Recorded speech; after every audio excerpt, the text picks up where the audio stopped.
Dulu di sebuah negara besar yang bernama Turki, beberapa tahun yang lalu ada rombongan jamaah haji yang akan berangkat. Kemudian di bandara itu diumumkan bahwa sebentar lagi pesawat akan segera berangkat.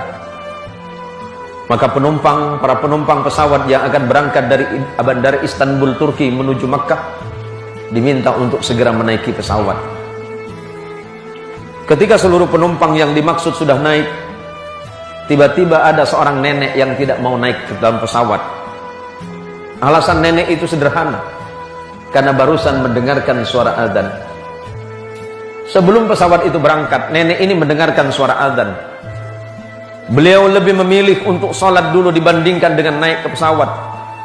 Walaupun sebenarnya secara hukum fikih dibenarkan bagi orang yang sedang dalam bepergian, dalam perjalanan, untuk melakukan sholat qasar ataupun sholat jamak.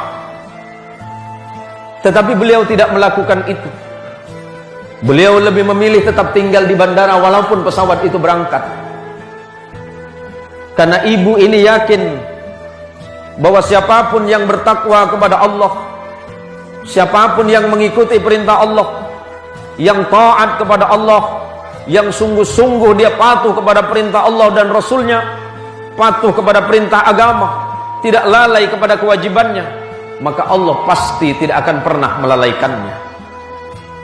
Setelah beberapa kali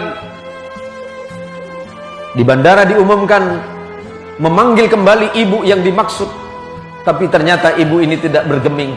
Ibu ini tetap melaksanakan sholat asar di bandara Istanbul, Turki.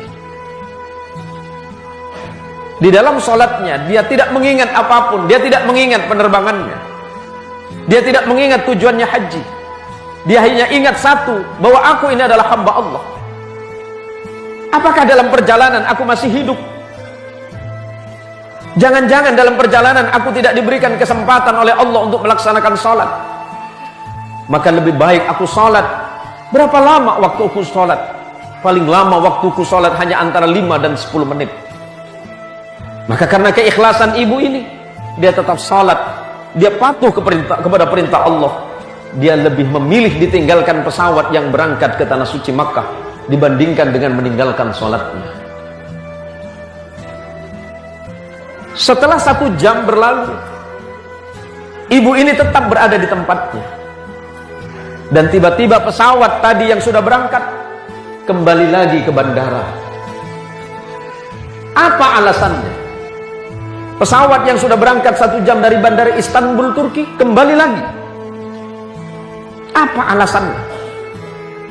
Ternyata pilot memerintahkan pesawat ini kembali lagi ke bandara Istanbul, tidak melanjutkan perjalanannya ke bandara King Abdul Aziz Jeddah.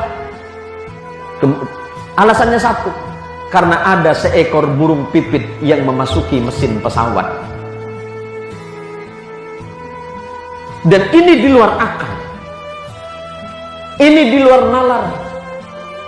Karena tidak mungkin baling-baling pesawat yang begitu cepatnya bisa dimasuki oleh apapun. Jangankan seekor burung pipit, bahkan debu sekalipun akan susah untuk masuk. Tapi disitulah Allah menunjukkan kehebatan dan kekuasaannya.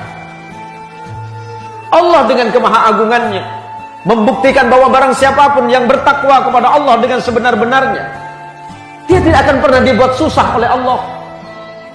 Dia tidak akan dibuat gelisah oleh Allah. Seperti apapun keadaannya, dia akan selalu yakin dan yakin bahwa Allah selalu bersamanya. Apakah hanya karena persoalan duniawi yang sedikit ini membuat kita lalai dan lupa kepada Allah? Harta duniawi ini pada akhirnya semuanya akan ditinggalkan oleh kita. Pilihan hidup hanya 2. Kita yang meninggalkan atau kita yang ditinggalkan. Apakah kita akan meninggalkan harta atau harta yang akan meninggalkan kita? Jangan karena persoalan duniawi yang sangat murah menyebabkan kita lupa kepada nikmat Allah yang sebenarnya, yakni nikmat penghambaan kepada Allah Subhanahu wa taala. Dan yang paling penting, jangan lupa kewajiban kita kepada Allah Subhanahu wa taala, yakni sujud dalam sholat kita. Semoga sujud kita ini semuanya diterima oleh Allah Subhanahu wa taala. Semoga amal ibadah dan amaliah kita sehari-hari semuanya niscaya mendapatkan ridha dari Allah Subhanahu wa taala kelak di hadapan Allah, kelak di hadapan Rasulullah Muhammad sallallahu alaihi wasallam. Mungkin tidak banyak amal yang bisa kita banggakan, mungkin tidak banyak salat kita, mungkin tidak banyak sujud kita, mungkin tidak banyak zikir kita, mungkin sangat sedikit sedekah kita, mungkin sangat sedikit kebaikan-kebaikan dalam hidup kita. Tapi siapa tahu di antaranya ada satu sujud yang diterima oleh Allah Subhanahu wa taala, dan satu-satunya kebanggaan kita sebagai hamba Allah adalah sujud kita kepada Allah Subhanahu wa taala.